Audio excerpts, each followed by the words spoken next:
a ball club older than mighty Casey.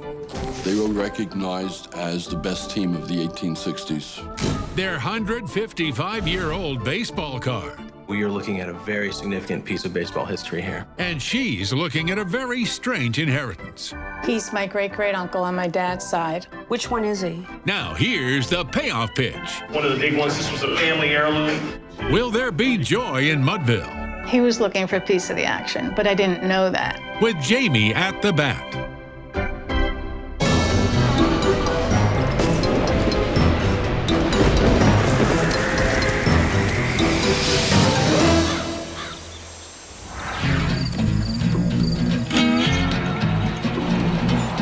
I'm Jamie Colby, and I'm in the Berkshire Mountains on my way to Great Barrington, Massachusetts.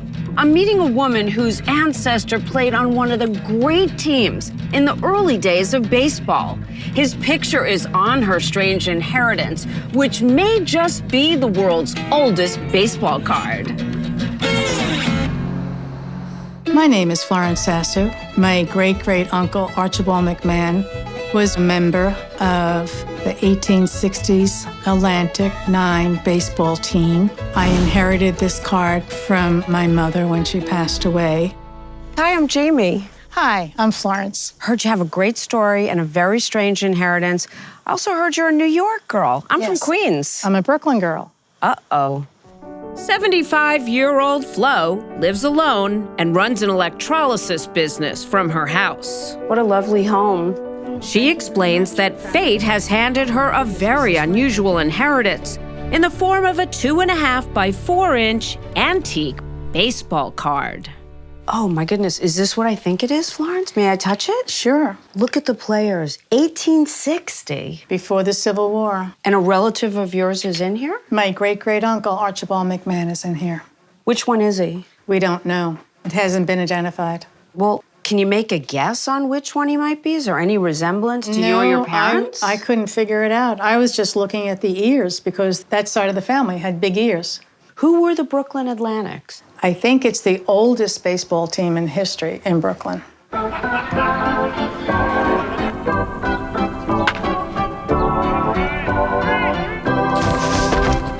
At least one of the oldest, says Ed Elmore, captain of today's incarnation of the Brooklyn Atlantics. So Brooklyn Atlantics started when? They played a long time. They were recognized as the best team of the 1860s. Baseball before the Civil War? You can look it up. The first officially recorded game is actually played in 1846. And within 15 years, the sport is on the verge of a boom.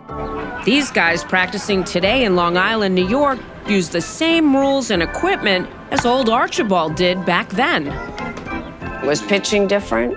The first 40 years, actually, of baseball was underhand pitching. For the first 20 years, if a ball was caught on a bounce, it was an out. It was thought of as a gentleman's game at the very beginning, just by who was playing, not necessarily by how they played. So who is Archie McMahon? A butcher in Brooklyn is about all Flo knows. That's a sign of how organized baseball is evolving and becoming more democratic. It's no longer just a game played by wealthier men, doctors, lawyers, and bankers. And although Flo can't identify which one of these gentlemen is that great-great-uncle on her father's side, we can ID a couple of his teammates. At far left is Chris Smith. 2 men to the right is shortstop Dickie Pierce, who's credited with inventing the bunt. Looks like a straitjacket. Baseball uniforms have really changed over the years. I can see why. Gotta love this cap, though. Take me out to the ball game. So this is the bat. I see they're not playing with gloves. What about the balls? Well, I have just the man to talk to for that. Wild Horse. Wait, Wild Horse? That's his nickname. He runs the bases with wild abandon. This You type make of baseball, those? I start with rubber center, 2 course of yarn. Everything was handmade. Ready? All right. Really? Oh, no, no gloves. Ah! Oh, it didn't hurt that bad.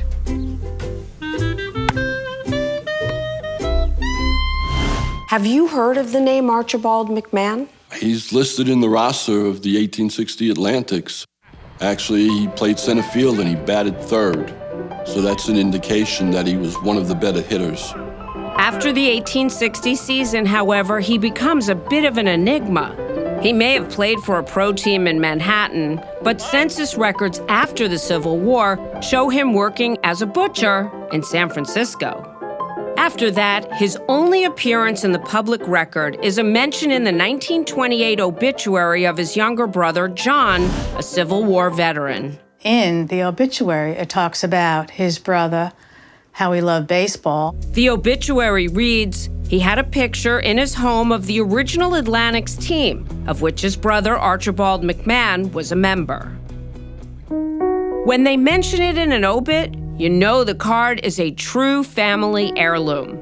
Flo's father, Joseph, is 17 years old when his Uncle John dies.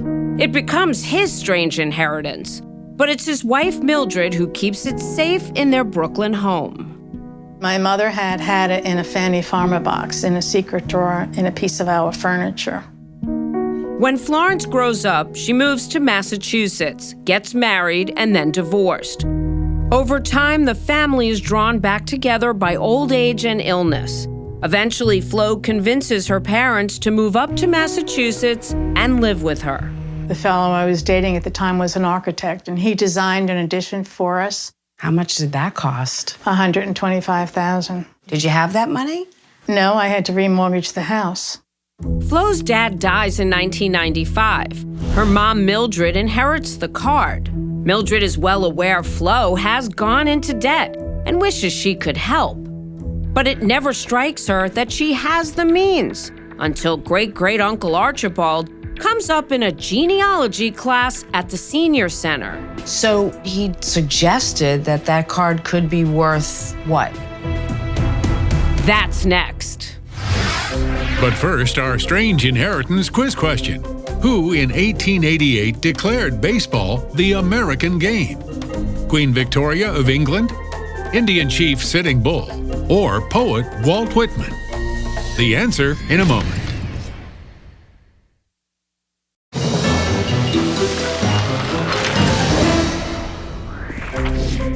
So, who first declared baseball the American game? If you picked Walt Whitman, you're right. In 1888, he wrote, "Baseball is our game, the American game. I connect it with our national character." Long before the Brooklyn Dodgers and Ebbets Field, these guys, known as the Atlantics Nine, are kings of that borough's diamonds. This 155-year-old picture of the team has been passed down in Florence Sasso's family ever since. One of the team's stars, Archibald McMahon, was her great-great-uncle. Flo's mom, Mildred, is caretaker of the card for years. She keeps it squirreled away in a candy box and takes it with her when she moves into Flo's house in Great Barrington, Massachusetts. But neither she nor her daughter knows which guy in the picture is Uncle Archie. What'd she tell you about it? She said, put this in with your genealogy. In the spring of 2015, Flo's been digging into their family background at the free genealogy program at the local senior center. So do you bring the card to show the class? I brought the card to the senior center. He said, oh my God, it's perfect. He is volunteer Steve Stromer, who runs the class. My interest in genealogy started a long time ago, but it's taken on a life of its own, and it's pretty much an obsession. You couldn't find too much on Archibald, but that was a very old card, and she said, how much is this? And I said, well, I'll see if I can find out. Are you thinking to yourself, I really have something valuable here? Yes, I did. Especially after Steve spots on the internet an 1865 Brooklyn Atlantics card. It had gone for $92,000 at auction in 2013. Florence's card is 5 years older and may be even more valuable. I used to wonder, why do people jump up and down when something exciting happens? And here I was doing that. Pushing 101, Flo's mother Mildred isn't quite jumping up and down. But if she can help pay off the addition Flo built for her, she's definitely up for some money ball. Florence, who has no children to pass the card on to, is game as well. That's when Steve Stromer suggests contacting an auction house. On your behalf? Yes, he made the connection. I was just, doing my job. Just trying to facilitate, getting this card in the right hands. Stromer takes the photo home, scans it, and sends it to Chris Ivy, who specializes in sports memorabilia at Heritage Auctions in Dallas. When the first email came in with images, I showed it to one of my other experts, and we thought, it looks right from the images, and we are looking at a very significant piece of baseball history here. The photo was in good shape, and the overall condition of the card is very strong. Of course, it's not exactly the kind of card later generations will collect, with bubble gum and wax packs. There was no bubble gum involved with this card, no. I don't think bubble gum was around, actually, until the early 1900s. It's considered a carte de visite, a CDV. A carte de visite, or CDV, was more like a business card or a souvenir handout at a time when photography was still a novelty. I think it was because they were the champions of the league and they were proud of that and they wanted something to commemorate it. While Chris and his team evaluate the card, Florence feels Steve's way off base. He's taken control not only of the process, but the card itself. I think this next part of the story goes under the heading, "Don't mess with a girl from Brooklyn." Was he looking for a piece of the action? He was looking for a piece of the action, but I didn't know that. I went down to his house and I said, my mother would like to have the photograph back. And he said, oh, it's safe with me. And I said, no, and I'd like to give you some money for the work that you did at home. And he said, no. If there was any disconnect, it was with Flo, who I guess wanted to know if I was going to charge her anything. And she kept asking me quite often, keep track of your hours. I said, just give me back the picture. And then she would say, I have to talk to my lawyer and all of that. And I said, fine with me. You had to get that card back. Yes. That's next. Here's another quiz question for you. It's a time-worn tradition, but who was the first president to invite a professional baseball team to the White House? Was it Coolidge, Taft, or Grant? The answer in a moment.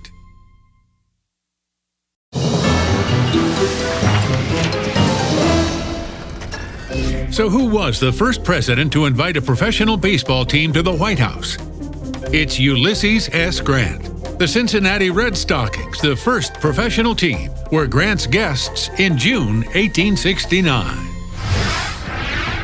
Spring 2015, Great Barrington, Massachusetts. And life's thrown Florence Sasso a curveball. She's in a feud with Steve Stromer, the genealogy instructor at her local senior center. And I went to the doctor. They doubled my blood pressure medication because I was so upset about him. She's taken a family heirloom, this 1860 baseball card of the Brooklyn Atlantics, which includes her great-great-uncle, Archibald McMahon, and given it to Steve. It may be the oldest baseball card in existence, and he's researching its value. But it appears to Florence that he doesn't want to give it back. You went yourself to the gentleman's house to get it? Yes. He really wanted to hold on to it, but I didn't trust him with it. So essentially, he was trying to help you. He just wanted to be paid. Yes. I may have half tongue-in-cheek, half joking. I said, well, I'm your agent, 10%. But I wasn't really going to charge you with that. You didn't want to pay him? I was going to give him a generous gift. But you're not allowed to give them even 5 cents if they're a volunteer of the town. At this point, both Steve and Florence learn that town employees may not receive additional income from their official duties. The interaction that was going on about being reimbursed was prior to my knowledge about the ethics of town employees taking money. So, Steve gives the photo back to Florence. Having benched Steve, she reaches out herself to Heritage Auctions. A representative flies to Massachusetts to bring the card in for authentication. Heritage shows up at your house within 24 hours. But while the auction house gets to work, Flo's mother is admitted to the hospital with pneumonia. May 13th. She was 100 and sound of mind right till the end. And every night she would just say, thank you for taking care of me. And then her big smile, and she'd say, did we get the money yet? Later that day, Mildred Sasso passes on. And what may be the world's oldest baseball card is now Florence's strange inheritance. It doesn't take long to confirm the card is real. Given the fact that it was in Florence's family for nearly 160 years, that's great provenance, and provenance is always key. The 1928 obituary of Archibald's brother John provides a crucial piece of evidence of the card's authenticity. That newspaper obituary noted that John was an ardent fan of baseball, and he had an original photo of the Brooklyn Atlantics, so that obituary was referring to this very card. Remember the 1865 Brooklyn Atlantics card that sold for $92,000? That kind of money would go a long way to paying off the debt flow incurred when she took in her parents. Is her card in that ballpark? Chris Ivy thinks it is and knows exactly where to find out. One of the big ones, this was a family heirloom. That's next. So's this. All right, let's send one down the pike. Let's see what you got. Now, back to Strange Inheritance. In 1860, Florence Sasso's great-great-uncle and his teammates on the Brooklyn Atlantics posed for this photo. 155 years later, it may be the oldest baseball card in existence. Florence is about to learn just how valuable that makes it.